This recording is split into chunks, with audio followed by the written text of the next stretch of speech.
두리아페 야구 취재 49년 두 베테랑 기자의 묵직하고 예리하고 어디서도 볼 수 없는 고급스러운 분석과 전망 최강 불펜의 이용균입니다. 안승호 기자 나오셨고요. 네, 안녕하십니까. 프로야구 교양 채널 최강 불펜의 안승호입니다. 어디서도 볼 수 없는 고급스러운 분석과 전망을 담고 있는 교양 채널. 네. 너무 고급스러운 거 강조하면은 거부감 생겨요. 진행하시죠. 네. 자, 순위에 큰 변동이 있지는 않지만 상위권, 특히 1등부터 7등까지 전체적으로 순위가 좀 촘촘해지는 느낌이에요. 순위 싸움의 간격은 더욱 촘촘해졌고 지난주 6강 흐름이었다면 기아가 올라오면서 약간 7강까지도 갈 수 있는 그런 모양새가 나오고 있습니다. LG가 선두 지키는 가운데 한화가 1.5경기 차 2위고요. 0.5경기까지 따라갔다가 노시환의 끝내기 실책 나오면서 1.5경기 벌어졌고 롯데가 3.5경기 차이 3위 그리고 삼성, KT, SSG에 이어서 기아까지 선두 6경기 차이거든요. 그리고 7위까지도 해볼 만한 그렇죠. 이렇게 촘촘하게 뭉쳐져 있는 순위 싸움 벌어지고 있습니다. 지금 7위 기아가 5위와의 승차는 1.5경기밖에 되지 않아요. 이제 3연전에 따라서 휙휙 엎드락뒤락 할 수 있는 이런 순위 싸움인데 지난주 안승호 기자께서 한화 김경훈 감독 얘기 전하면서 80경기론 얘기했잖아요. 이제 80경기까지 각 팀별로 15경기에서 17경기 정도 남은 상황입니다. 네, 그렇습니다. 무책임한 말씀 같기도 하지만요. 네. 판도를 알 수 없는 게 올 시즌 판도 같아요. 거의 절반 다 왔는데도. 네, 1위가 LG. LG는 뭐 강팀 그룹에 들어 있었죠. 네. 그런데 그 바로 밑에 있는 하나와 롯데가 사실은 최근에 성적을 못 냈던 최근 몇 해 동안 그랬던 팀들이죠. 그리고 그런데 그 아래 네. 올라올 것 같은 팀들 공백을 있는데 그 공백이 있어서 조금 무너지나 마나 이런 그 기로에 있던 팀들이 슬금슬금 올라오는데 삼성, 기아 그렇습니다. 이런 당초에 강호 그룹으로 분류됐던 팀들이잖아요. 생각보다 좀 업앤다운이 있었어요. 삼성의 맞습니다. 기아가. 네. 그래서 이들 팀들이 몇 주의 흐름에 따라서 위아래가 바뀔 수도 있는 좀 거리예요. 네. 근데 그런 얘기를 실제로 야구장에서 지금 많이 하고 있더라고요. 올 시즌 순위 싸움 빡빡하다. 그러니까 그 관계자들이요. 예.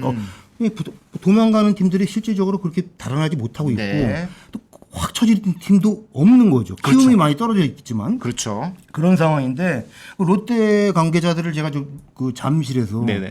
좀 만나면서 얘기를 하면서 그 느낌을 보니 지금 그 말씀드린 네. 뭔가 그 촘촘함에 대한 압박감 그런 것도 없지 않아 있는 것 같았어요. 지켜야 롯데가 된다. 지금 3등인데 네. 위를 쳐다보는 것도 바쁘긴 한데 네. 이 아래도 쳐다보면서 약간 긴장해야 맞습니다. 된다 네, 이런 그러니까 느낌. 뭐 지켜야 하고 버텨야 한다 그런 의식이 뭐 현장 프런트 가릴 것 없이 그런 뭐 긴장감 그런 속에 있는 것 같은 느낌이었어요. 얘기 나온 김에 롯데 얘기부터 좀 해볼까요? 간보와 첫 등판에서는 약간 온라인에서 그런 얘기 있더라고 예의를 너무 차리다가 준 거 아니냐. 고개를 깊숙이 숙이면서 인사하는 듯한 모양 때문에 좀 맞습니다. 흔들렸는데 간보가 좋아요. 예, 네. 일요일 그 롯데 경기 제가 현장에서 보면서요. 네. 그 알렉 간보와 네. 올 시즌 중후반 판도를 흔드는 큰 이름이 될 수 있겠구나. 키워드가 될 수 있겠구나 이런 생각이 들었어요. 올 시즌 사실 앞부분을 예. 흔든 건 한화의 폰세였는데 예, 맞습니다. 중후반의 변수는 예. 간보가 될 수 예, 있다. 말씀하셨듯이 그 인사하는 투구 자세 때문에 그 데뷔전이죠. 맞아요. 그, 삼성과의 예, 경기. 삼성 경기에서 3중도로 홈스틸 포함해서 허용했잖아요. 맞아요. 예, 네. 조금 어떻게 보면 좀 우스갯거리가 되기도 했었어요. 그 당시 장면만 보면요. 그렇죠. 네. 근데 바로 수정해서 그 다음 경기였던 키움전에서 7이닝 2안타 무실점. 좋았죠. 그리고 일요일 네. 두산전에서 6.2이닝 4안타 2실점.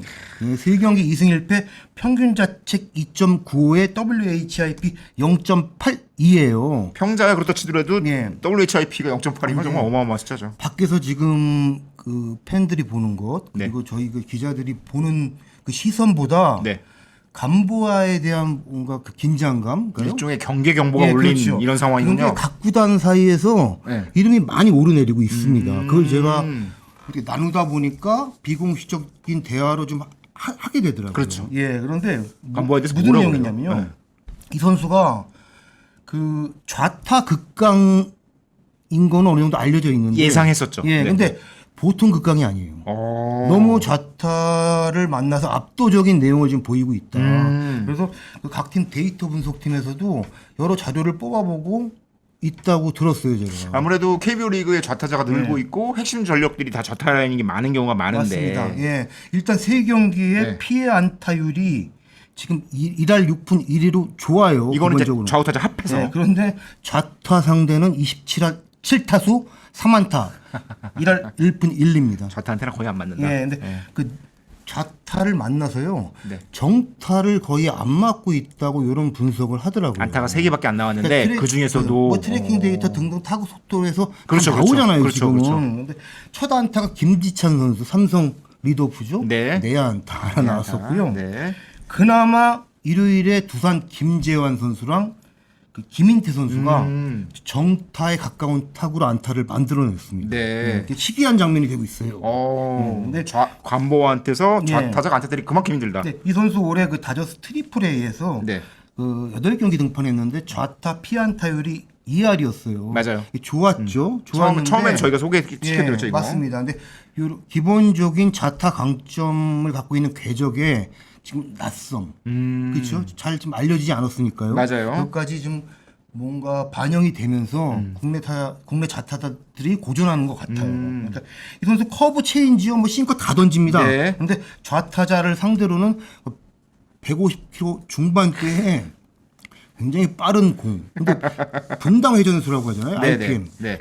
2,500 RPM이 넘더라고요. 확실히 예. 이 메이저리그에서 좋은 공을 던지던 투수들이 KBO 리그 돌아오면 공이 좀 더 끈끈하고 그러잖아요. 예, 맞습니다. 회전수를 확 끌어올리는 이런 느낌이 2,500 있어요. RPM이 넘어가게 되면요. 이거는 거의 뭐 마무리 투수급인데. 맞습니다. 박용현 선수가 네네. 좋을 때 이 정도가 나옵니다. 그렇죠. 예, 그 정도. 그리고 그 일루 이 선수가 보니 그 투수판 있잖아요. 네네. 일루 쪽을 밟고 던지더라고요. 그러니까 왼손 투수인데 예. 더 왼손 투수의 무기를 끌어올릴 그렇죠. 수 있도록 일루 쪽을 밟고. 좌타자 입장에서는 시선에서는 오른쪽 어깨 위쪽에서 공이 멀리서 오는 것 예, 같죠. 오. 찍어 내리는 듯한 패스볼을 던지니까 그리고 ABS 존이 또 모서리 잘 잡고 있잖아요. 그러니까 여러모로 굉장히 위협적인 투수가 되겠다 이런 생각이 들었습니다. 예. 실제로 간보가 처음 데려올 때도 박주영 단장이 그런 얘기를 했거든요. 일종의 그 페스티벌을 던지는 각, 예. 타자가 느끼는 각에 대해서 좀 강점이 있을 것 같다 이런 얘기를 했었는데 실제로 그런 게 좀 있는 것 같아요. 위에서 내리꽂는 뭐 그런 궤적. 거기다가 일종 좀 멀리서 막 머리 쪽으로 날아오는 듯한 느낌을 줄 거 아니에요. 맞습니다. 오. 예. 좀 신뢰가 아닐지 모르겠는데 예전에 하나 박정진 선수라고 이렇게 불렀다가 위에서 내리꽂잖아요. 박정진 선수 포인트도 굉장히 높았죠. 예, 그 간보아 선수가 들으면 박정진 선수 뭐 20승 투수였냐 뭐 물어볼 수 있는데 그건 아니었습니다. 그래도 꾸준히 오래 잘했어요. 예, 그럼요. 예, 그 위력적이었죠. 네. 예. 그 두산도 일요일 경기에 그 라인업에 좀 변화가 컸어요. 좌타를 좀 빼고. 우타를 앞쪽으로 막 앞세우고요. 외인 타자 케이브 네. 뺐습니다. 케이브도 빼고. 좌타. 그리고 김민석 선수가 최근 괜찮았는데. 역시 선발 라인업에서 제외시켰습니다. 근데 뭐 조성환 감독 대행은 케이브 선수 휴식 차원이라고 뭐 얘기는 했는데 휴식이 필요했던 건 사실이지만 뭐 차라리 간보아 나오나 쉬고 가자 이런 느낌을 강하게 받았습니다. 아무래도 지금 스탯을 보면 우타자를 배치하는 게 좀 현명한 판단인 것 같기도 해요. 맞습니다. 예. 지금 3경기 나오긴 했지만 간보아의 포심 구사율이 57.4%거든요. 예. 그러니까 거의 절반 이상을 포심만 던져도 되는 이 정도의 구위를 보여주고 있고 그만큼 구위만으로 승부가 가능한 투수다라는 걸 증명하고 있습니다. 그래서 올 시즌 실제로 뭐 간보아를 비롯해서 구위형 투수들이 힘을 내는 모습이 있는데 원래 간보아 처음 올 때는 좀 재고 이슈가 있지 않을까? 뭐 이런 걱정이 있었잖아요. 트리플 A에서 좌타 상대로 강했지만 볼넷이 조금 많아서 요즘 걱정이었는데 지금까지 3경기 등판에서는 9인당 볼넷 1.96개로 나쁘지 않고요. 아까 말씀하신 대로 WHIP는 0.82. 예, 맞습니다. 이렇게 롯데가 간보아 효과를 좀 받고 있는데 사실은 많은 전문가들이 여름 지나가면서 롯데가 좀 힘들 거 아닐까? 불펜 소모가 좀 많지 않나? 이런 걱정을 하고 있었는데 잘 버티고 있어요. 예, 맞습니다. 그러니까 저희가 뭐 야구장 가서 관계자들 만나거나 전화 통화를 하다 보면은 어느 팀이 좋아질 거야, 어느 팀은 또 조금 위기가 올 수도 있어 이런 얘기를 자연스럽게 나누게 되잖아요. 그렇죠. 조금 리스크가 있는 팀으로 우선 지목되는 구단은 보통 롯데가 많았죠. 3연투도 좀 많고. 예, 맞습니다. 롯데는 불펜 뎁스가 이제 두껍지 않은 편인데 여전히요. 그런데 그 상대적으로 불펜 소모는 많았죠. 이기는 경기도 많았으니까. 그렇죠.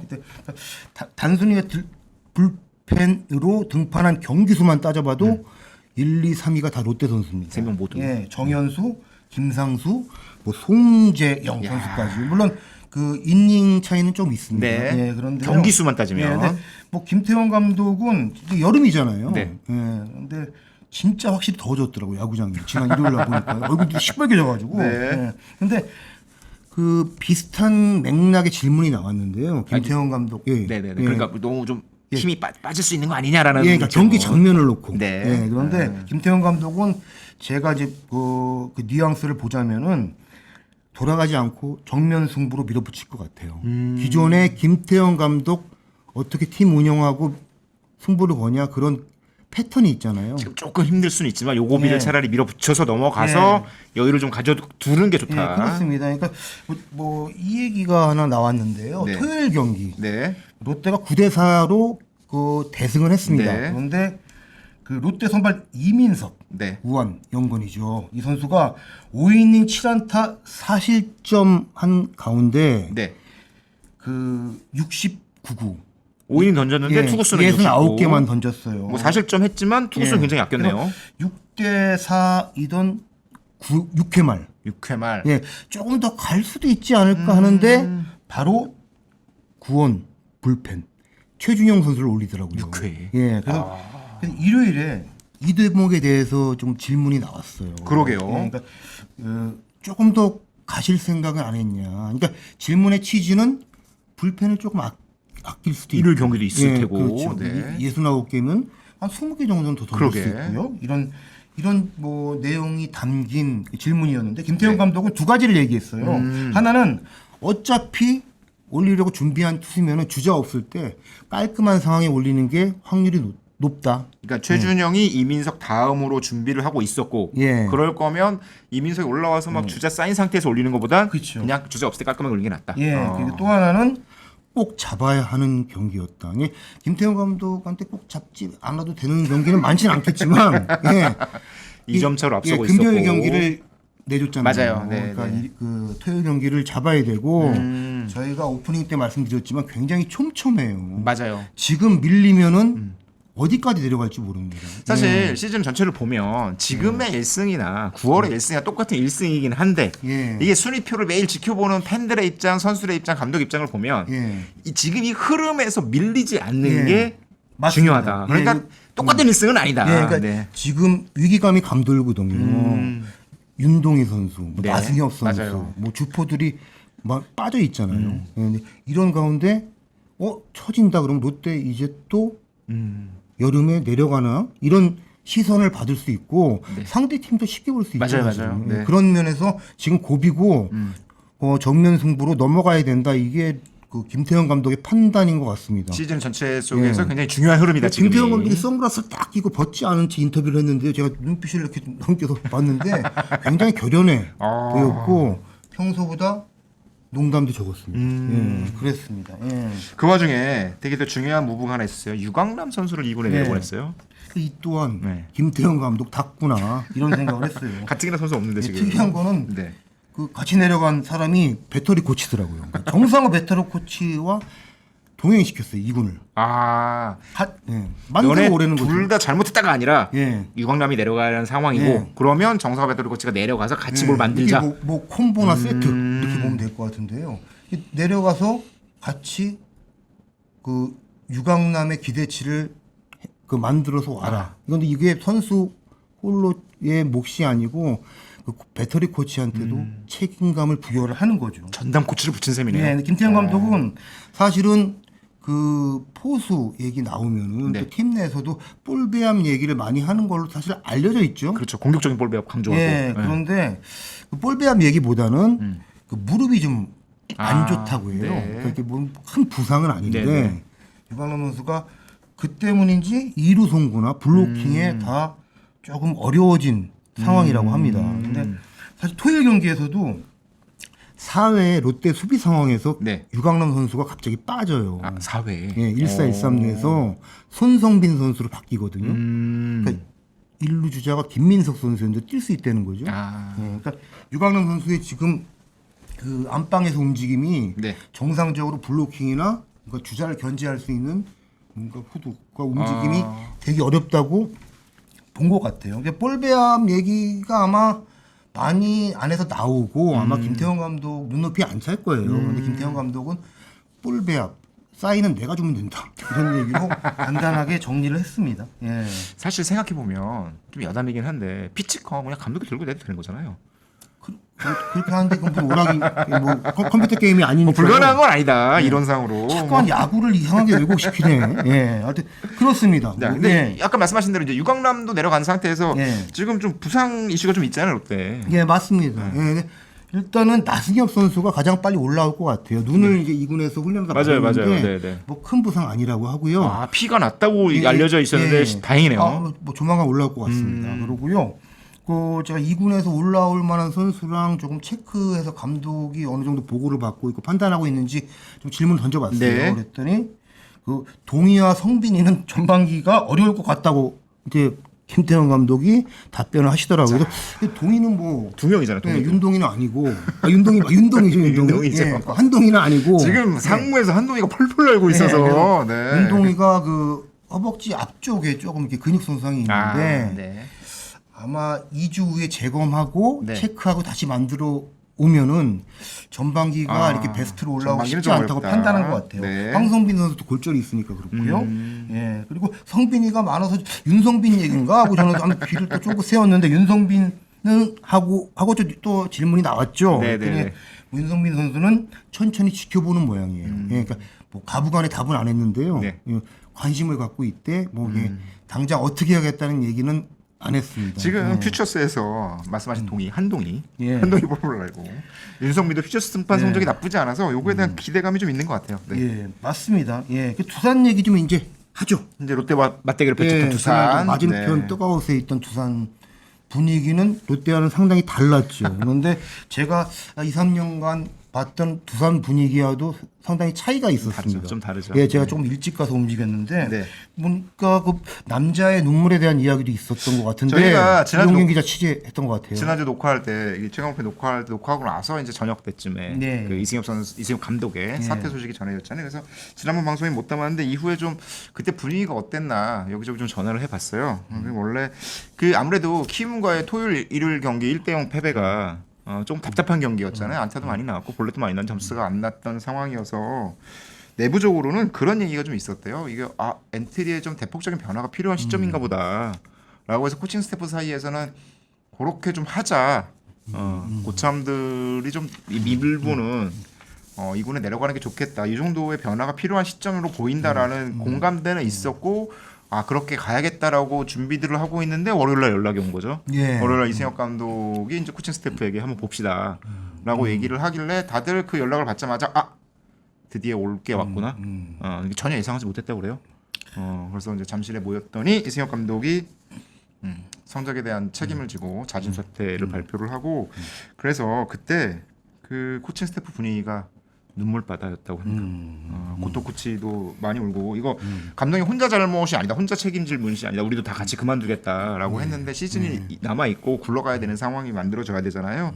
그래서 이승엽 감독 사퇴를 하고 코칭 스태프들이 많은 미안함을 뜻하고 눈물도 많이 흘리고 결심도 하고 그리고 그 와중에 이제 조성환 감독 대행이 결정이 됐잖아요. 그래서 그렇죠. 조 감독 대행하고도 조 대행하고도 예. 통화를 했습니다. 통화를 했더니 잠을 못 자겠다. 앞서 이제 이승엽 감독 사퇴에 대한 미안함도 있고 그리고 지금 두산은 팀 성적을 빨리 끌어올리는 것도 중요하지만 대행에게 주어진 몫은 뭐 그런 것보다는 얼른 뭐 끌어올려서 뭐 다시 가을 야구에 도전하고 이런 문제의 분위기가 아니라 전체적으로 어떤 체질 개선, 네, 맞습니다. 두산의 팀 문화 그 사이 조금 무너진 것 같은 이런 분위기, 요거를 좀 다잡는 게 중요해 보인다라는 어떤 공감대가 있는 것 같아요. 예, 그래서 맞습니다. 일단 감독 대행 되자마자 엔트리 변화 줬잖아요. 예, 맞습니다. 네, 양석환, 강승호, 조수행을 내려보내고 젊은 선수를 대격 기용하면서 일단 감독 대행 6경기에서는 2승 4패 예. 이렇게 기록 중이에요. 그래서 내용은 좋습니다 지금 봐서는. 경기 내용 물론 이제 결과는 2승 4패이긴 예, 한데 아까도 잠깐 말씀드렸지만 두산이 원래 그 한참 잘할 때 화수분 플러스 두산이 굉장히 끈끈한 경기력을 보여주고 있을 때 두산 분위기는 자율인데 나머지 공부를 열심히 하는 굉장히 내부 경쟁이 치열하고 그 안에서 서로의 어떤 기회를 잡기 위해서 하는 노력들 이를테면 아파도 쉬겠단 말을 잘 못하는 이런 분위기였잖아요. 그럼 얼른 치고 들어와서 다른 선수가 잡을 수 있으니까 그런 끈끈한 문화가 조금 지금 많이 사라진 게 아니냐? 조대행이 2018년부터 두산 코치를 시작을 했거든요. 그리고 잠시 이제 한화 갔다가 돌아오긴 했는데 그때 봐왔던 두산의 어떤 분위기 흐름과는 조금 달라진 것 같다. 베테랑들이 슬럼프에 빠질 수 있는데 슬럼프에 빠지면 그 슬럼프를 극복하려고 노력하는 모습을 후배들에게 보여줘야 여기 후배들이 그걸 보고 저 형도 저렇게 열심히 하는구나라는 걸 좀 알게 되고 이렇게 선순환되는 흐름이 있는데 그거보다는 조금 슬럼프가 오면 좀 답답해하고 짜증내는 모습을 먼저 보이기 시작하면 전체적인 분위기가 좀 가라앉을 수밖에 예, 없잖아요. 그렇죠. 이런 걸 좀 느꼈다는 것 같아요. 그래서 두산의 어떤 프랜차이즈 특징이라고 할 수 있는 예. 뚝심 예. 이런 걸 먼저 끌어올리는 게 지금 감독 조성환 감독 대행에게 주어진 예. 가장 숙제라고 판단한 것으로 보입니다. 일단 일요일 날 직접 보셨죠? 예, 뭐 조성환 감독 대행 네. 현장에서 봤고요. 지금 말씀을 하셔서 연장선상에서 한 말씀 더 드리면요. 네네.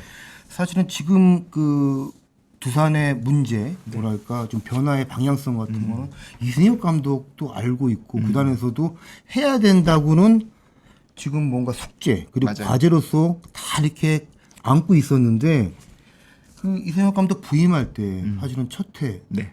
그 FA도 지원을 해줬고 양의지 선수 왔고요 등등해서 그래서 이승엽 감독 판단은 먼저 성적을 내놓고 맞아요. 움직일 여유를 공간을 만들려는 생각을 했었는데 그게 계속 안 됐잖아요. 맞아요. 사실은 네네. 쫓기면서 지금 3년차 올해 사실은 뭔가 흔들 수 있는 공간이 좁았던 것 같은데 그거를 뭐 조성환 감독 대행이 그래서 다 봤을 테고 공감을 했을 거예요. 그래서 지금 움직이고 있다. 이렇게 지금은 보고. 뭐 예. 사실 성적이 아주 급한 상황은 아닌 거죠. 예. 어차피 감독이 사퇴를 했으니까. 예, 뭐 성적이 난다면 뭐 진짜 뭐 더 좋은 예, 거고. 그래서 금상첨화죠. 그래서 그 제가 조성환 감독 대행을 그 감독으로 본 건 처음이잖아요.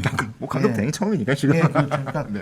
그 인터뷰 시간이라는 게 경기 전에 그 현장 취재 기자들하고 대화 시간이 있잖아요. 네네네. 이게 공식 인터뷰, 비공식 인터뷰 그 중간 어느 지점에서 대화를 하는데 이게 일종의 예. 정치 용어를 빌자면 도어 스태핑 비슷한 거잖아요. 그렇죠. 이제 예. 확 기자들이 질문을 하고 예. 거기에 그때 대답을 해야 되는 거니까. 예, 그렇습니다. 굳이 안 해줄 얘기를 해가지고 도어 스태핑에 지금 용산에 대한 시선을 돌리게 만드니까. 하여튼, 예, 그래서 하여튼간에 네. 예, 사실 그 인터뷰 시간이 사실은 기자한테 필요한 거는 뭐 기사를 쓸 아이템을 확보해야 되니까. 그렇죠. 물어봐야죠. 근데 네. 감독한테도 인터뷰 시간을 활용할 수 있는 거 아니에요. 사실 그게 그냥 기자를 위해서 시간을 내주는 건 아니잖아요. 네. 그리고 그 시간을 통해서 선수나 팬들에게 전달하는 메시지도 담는 경우가 그게 많고 중요하죠. 영리한 감독일수록 그걸 맞아요. 잘하는데 네. 그 조성환 감독 대행이 제가 인터뷰를 그날 하면서 네. 그냥 하는 대답이 하나도 없더라고요. 이게 다 계산되고. 어떻게 기사로 나가서 누구한테 전달이 되겠다.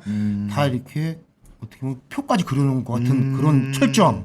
본인은 아니라고 그럴 수 있겠지만 약간 염경엽 스타일 아닌가요? 그건? 아니 연경 감독은 좀 달라요? 더 많으시죠 이게. 예. 그래서 고르기가 더 힘들고요. 근데 인상적이었던 게 네. 그 일요일에 경기 전에 투수 김정우 선수를 2군으로 내리고 포수 유현준입니다. 네. 올립니다. 근데 김정우 선수가 전날 1이닝 무실점으로 깔끔하게 잘 던졌어요. 근데 왜 포수를 올렸을까? 네.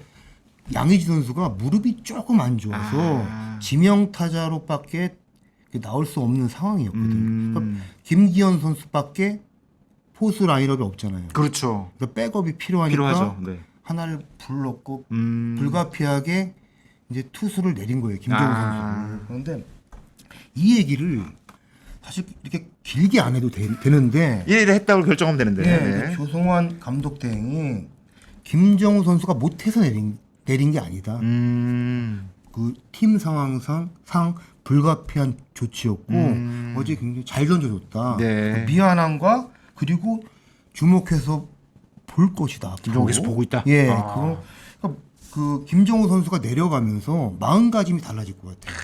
이게 되게 중요한 메시지잖아요. 감독이 보고 있다. 이거 제일 잘하는 게 불꽃야구 감독님이잖아요. 예, 맞습니다. 항상 지켜보고 잠자리는 깔. 예, 그렇습니다. 근데 네. 예전에 김인식 감독님, 국민사령탑이죠. 네. 이런 말씀을 하신 적이 있어요. 과거에 두산 감독 시절에 원정 경기 중이었는데 한 젊은 선수를 그때도 이제 불가피하게 엔트리 빼서 서울로 먼저 올려 보냈나 봐요. 엔트리 조정 이슈 때문에. 네. 그런데 그날 밤에 그 선수가 낙심을 해서 술 한 잔을 먹고 조금 안 좋은 일이 생깁니다. 맞아요, 예. 맞아요. 그런데 그날 그 선수를 보내면서 김민식 감독님이 직접 한마디 격려를 못 해준 게 지금 네가 못해서 올리는 게 아니고 팀 상황이 이러니까 엔트리가 요거 조정해야 되니까 참 준비하고 있어 네. 하고 그런 메시지를 주지 못한 게 굉장히 후회된다고 하더라고요. 만약에 그 한마디를 했으면 낙심 안 했을 거고 그 그게 나쁜 일이 안 밤에 생겼겠죠. 도착해서 뭐 소주 이런 거 안 했겠죠. 예, 뭐 참이슬이나 뭐 그런 거를 까지 않았겠죠. 예, 그러니까 하여튼 조금 네. 예, 그런 부분에 있어서 굉장히 큰 부분 같아요. 저는 이군 보내면서 어떤 메시지를 하는데, 그러니까 또 그리고 감독 최초로 네. 인터뷰 중에 바로 잡을 게 있습니다 그러더라고요. 그래도 바로 잡 정정보도? 바로 잡습니다는 보통 신문사에서 하는 거잖아요. 맞아요. 저희가 하는 건데 저도 깜짝 놀랐거든요. 그랬더니 이게 아마 그 전에 인터뷰에서 이기는 날 특타를 하겠다 이런 그 얘기를 했나 봐요. 그리고 기사로 나왔는데 네. 이게 이기는 날만 하는 게 아닌데 조성환 대행은 이기는 날부터 하겠다. 예, 계속 지게 되면 선수들이 심적으로 맞아요. 지치고 스트레스를 받으니까 감독도 지금 바뀐 마당에 이런 상황이니까 이기는 날부터였는데 네. 그게 조금 잘못 전달이 됐나 봐요. 그래서 계속 하겠다는 얘기죠. 이기는 날만 하면은 네, 득타하기 싫어서 안 이기는. 이미 이겼고 계속 하겠다는 얘기인데 네. 이거는 그 공식 창구죠. 어떻게 보면 미디어를 통해서 선수들한테 감독의 방향성을 아니 그냥 선명하게 보여주는 거잖아요. 뭐 한 명 코치 통해서 이렇게 전달하는 것보다 훨씬 더 강한 메시지잖아요. 근데 그런 걸 느꼈습니다. 네. 실제로 이제 조성환 감독 대행이 전체적인 분위기 개선을 위해서는 젊은 선수들을 조금 무리하다 싶을 정도로 과감하게 쓰는 게 보이는 것 같아요. 맞습니다. 예, 그 의식을 많이 하고 있고요. 선수들을 막 그냥 끌어올리려고 투지를 예, 그 애를 쓰고 있고 당돌하게 해주는 거를 많이 칭찬을 했습니다. 저랑 통화할 때는 그 당돌이 예. 조금 다른 표현이었어요. 좀 더 심한 말이라. 예, 차마 방송에 하기 어려워. 예, 그랬나. 예. 네. 그래서 조금 뭐 사실은 침착해서 경기 상황을 읽고 움직일 때도 있는데 그 얘기도 살짝 곁들이긴 했지만 다 기대하기는 힘들잖아요. 지금 어린 그렇죠. 선수들한테. 그러니까 중장기적으로는 그 방향성을 좀 뭐 덧붙여야겠지만 지금은 선수들 움직일 굉장히 좀 칭찬을 했고요. 네. 제가 그 일요일에 네. 조금 일찍 또 경기장에 나가서 네. 그 두산 쪽 일루 떡아웃을 어슬렁 거렸죠. 홈팀이니까 이제 먼저 네. 훈련하죠. 예, 네. 꽤 연식이 오래된 호랑이 한 마리가 왔다 갔다 하듯이 아마 저 베테랑 기자가 왜 여기 있을까 이런 선수들이 있었을 거예요. 그때 그렇겠습니다. 나타난 선수가 누구예요? 김민석 선수. 오, 김민석. 네. 김민석 네. 선수가 훈련을 하고 딱 들어왔는데 아, 일찍 나가셨는데 이미 훈련하고 들어오는 중이었어요, 김민석. 예, 들어오고 이제 아마 다 끝난 상황은 아니었던 것 같아요. 잠깐 네. 제가 이제 얘기를 좀 말을 걸었어요. 근데 눈빛이 굉장히 결의에 차 있더라고요. 예, 저는 그런 걸 느꼈어요.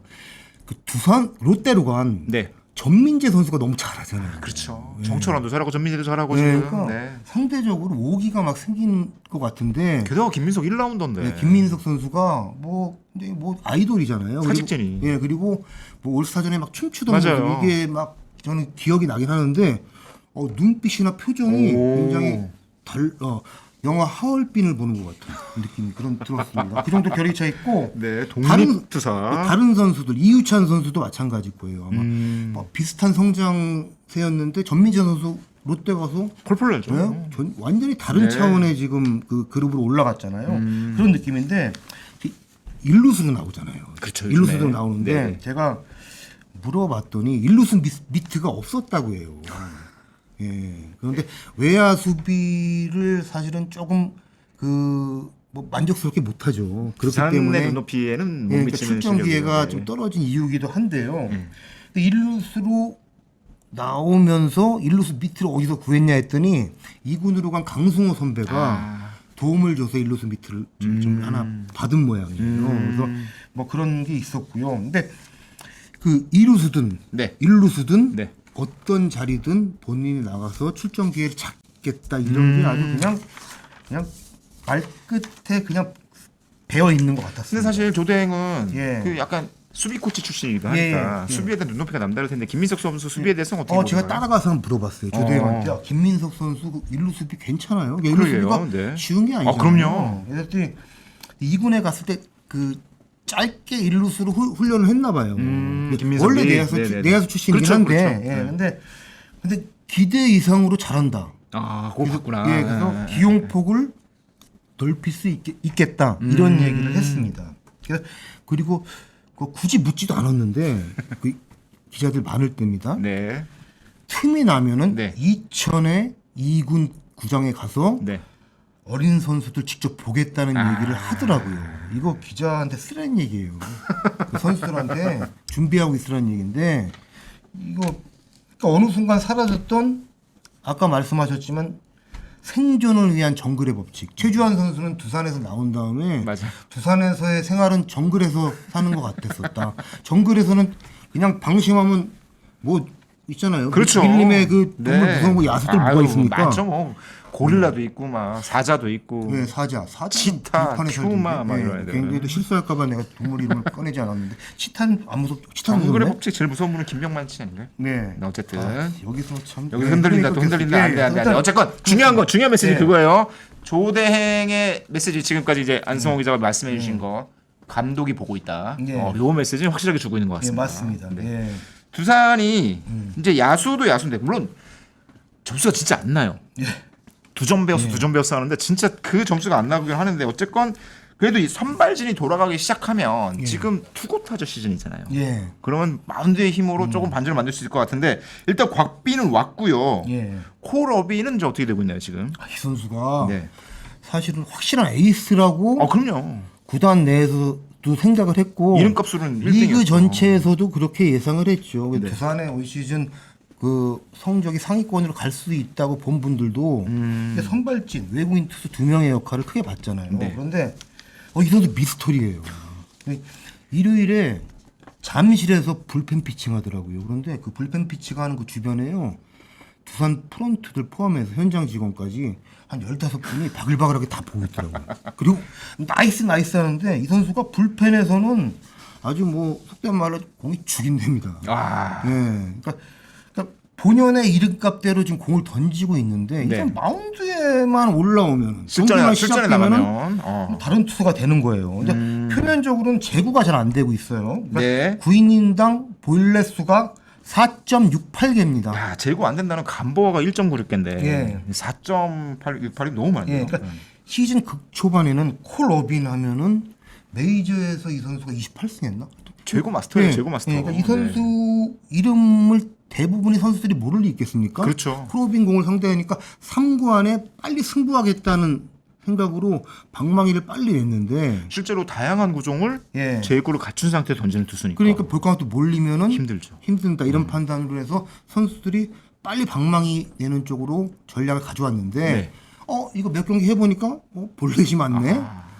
볼을 고르기 시작하니까 어빈 입장에서 더 어려워진 거예요. 보고 또 보고 됐네. 보고 또 보고. 예. 그러니까 이 선수 메이저에서는 네. 통산 134경기에서 9이닝당 볼넷 수가 2.16개거예요. 그럼 이제 이 기록 보면 이 정도의 선수가 KBO 리그에 올 리가 없다 이런 평가들이 많았어요. 예, 이해가 안 되죠. 이해가 안 돼요. 그래서 뭐 지금 기술적인 좀 변화도 조금 가져가는 것 같은데 네. 그리고 마운드에 올라가서 좀 안 풀릴 때 조금 뭐랄까 예민한 모습도 맞아요. 보였어요. 그래서 근데 이 선수 주변 얘기를 좀 들어보면은 평소에 굉장히 그 명랑쾌활하대요. 성격이 좋고 여유가 있는데 등판일에 조금 이렇게 그 뭐랄까 집중을 많이 해서 커쇼 스타일이구나. 커쇼 스타일. 좀 예민해지는 경향 조금 그런 게 없지 않아 있다는데 이런 것이 세무대에 와서 영향을 미치는 건지 다각도로 분석을 하고 있어요. 일단은 정비를 했어요. 네. 그러니 다음 등판에서 콜어빈 선수가 정말 돌아올지 기대만큼 아니면은 이게 좀 길이 없는 걸까 좀 갈릴 것 같습니다. 화요일 복귀전입니다. 네. 예, 대전 하나전이죠? 예, 맞습니다. 하나의 빅매치가 준비가 될 것 같고요. 최근 재밌는 변수가 하나 생겼어요. 예. 저희가 지난번 그 방송할 때 키움의 성적이 리그 전체에 순위에 영향을 미친다. 네, 키움이 뭐 워낙 그때 약했으니까. 안 좋았으니까 승률이 뭐 2할 초반대 그 정도였으니까. 근데 지금은 거꾸로 됐죠. 예, 올라왔습니다. 올라왔어요. 거꾸로 키움의 성적이 변수를 주고 있어요. 키움한테 잘못 걸리면 큰일 납니다. LG도 지금 1승 2패로 밀리면서 키움에게 위닝 시리즈 내주는데 지금 푸이구 빼고 알칸타라 영입하면서 분위기 완전 성공했고요. 지난주 4승 2패 거둔 것은 물론이고 3시리즈 연속 위닝. 두산, 롯데, LG를 상대로 모두 2승 1패를 거두면서 분위기 바뀌었습니다. 원래 키움의 전략은 이제 투수 1명, 타자 2명을 쓰면서 선발 젊은 투수들에게 선발 기회를 주고 타자들의 공격력으로 어떤 승리에 대한 경험을 쌓게 하는 것이 선수들의 성장에 도움이 될 것이다라고 생각을 했는데 그 계산은 틀렸고요. 거꾸로 푸이그 빠지면서 타선의 문이 열리니까 국내 타자들이 살아나고 있어요. 맞습니다. 지금 6승 3패 기간 동안 팀 타율은 2할 3푼 7리로 조금 뭐 떨어져 있는 상황이긴 한데 같은 기간 10홈런을 때리면서 홈런 부분은 1위에 올라 있습니다. 송성문이 OPS 0.945로 펄펄 날고 있고 이주형이 2홈런 6타점 OPS 1.02로 여기에 최강야구 시절 굉장히 팬들 많이 모았죠. 임팩트 있었던 진짜 열심히 했던 원성준 선수 타석수가 많지 않지만 11타수 5안타에 OPS 1.35를 기록하면서 다른 팀 같아서는 다음 주에 키움과 경기 있다 그러면 삼성 벌고 가야 된다 뭐 이런 분위기였는데 지금은 거꾸로 야 물리면 큰일 난다. 맞습니다. 이런 흐름으로 바뀌었습니다. 이번 주에는 NC랑 두산 만나고요. 네, 어떻게 어느 쪽으로 흐름이 흐를지 네. 뭐 예단이 어려워요.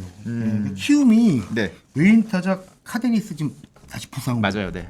빠지고 네. 대체 외인 스톤 캐럿 영입해서 이제 당분간 쓸 것 같아요. 그리고 네. 근데 로젠버그 선수가 또 고관절 통증으로 빠졌어요.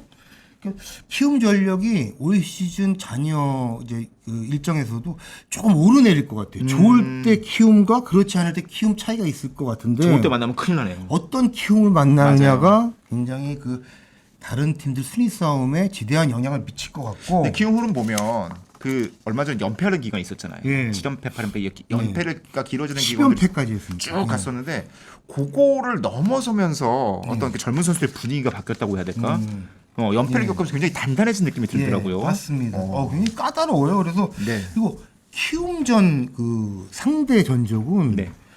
뭐 지난해도 그렇고요. 전체 판도에 굉장히 크게 작용을 해요. 지난해에도 LG가 키움전에서 6승 10패로 밀립니다. 키움이 2022년에 한국 시리즈에 올라왔지만 3년, 4년 다 최하위였잖아요. 맞아요. 4할 때 극초반 승률이었거든요. 네. 근데 5할 밑으로 내려가면 상대 전적이 그거는 손해를 보는 거죠. 상대적으로. 2년 연속 우승에 발목이 잡혔고 지난해 챔피언 기아는 네. 키움전에서 11승 5패 괜찮았습니다. 그리고 2위였던 삼성도 키움전에서 10승 6패 실질적으로 키움전에서 LG와 차이를 만들었다고 해도 되죠. 그러면서 2등을 했고요. 예. 그러니까 올 시즌도 키움과 상대 전적을 좀 유심히 보시면은 조금 좀 재미있는 각도의 관전 포인트가 될 것 같아요. 키움에 또 매력적인 선수들이 많잖아요. 예. 화끈하게 방망이 휘두르는 선수도 많고 송성문 선수도 좀 살아나고 있고요. 예, 맞습니다. 최강 올패는 앞으로도 재미있고 깊이 있는 소식 잘 버무리고 열심히 전화하고 취재하고 현장 나가서 이야기 들은 다음에 여러분께 전해드리도록 하겠습니다. 감사합니다. 예, 감사합니다.